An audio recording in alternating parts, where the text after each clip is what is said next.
Wright. I'm FHA Wright with the Wright Choice at Properties, and we're here with Angie from Midwest Lending, coming back to another Mortgage Monday. So thanks for joining us. Thanks for having me. Of course. So I want to tackle, there's a little bit of a stigma with certain consumers in the industry about FHA loans.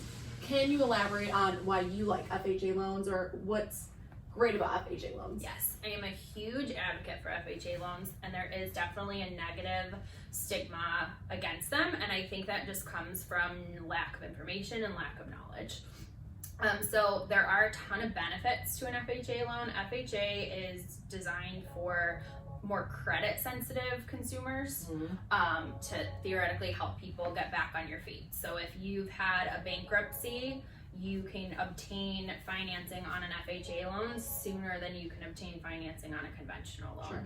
FHA has really attractive rates, really attractive mortgage insurance in comparison to a low credit score. So generally mortgage insurance is driven by credit score. On FHA, whether you have a 580 or a 680, your mortgage insurance is going to be the same. Oh. So there are some benefits there. My advice would be talk to your lender and see if they're recommending FHA, why, and then maybe do a side-by-side. Here's why we're recommending FHA, because if we went conventional, the rate's higher, the mortgage insurance is higher, your payment's higher. Right. So I would just weigh those options and see, but it does not in any way mean that someone is more or less qualified. Sure. I like to think of it that they're really just doing the strategy that's working best for them. I just had a client close this way.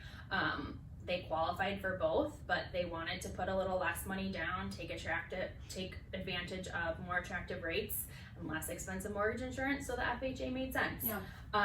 There's a lot out there too that the appraisals are harder to get done, or they're more strict. Any appraisal issue comes down to livability, health, and safety. So if there are a couple weird things with FHA, but nothing super out of the ordinary, right? Like if it is a health, safety, or livability issue, that's going to be called out whether it is an FHA or a conventional appraisal. Sure. Right.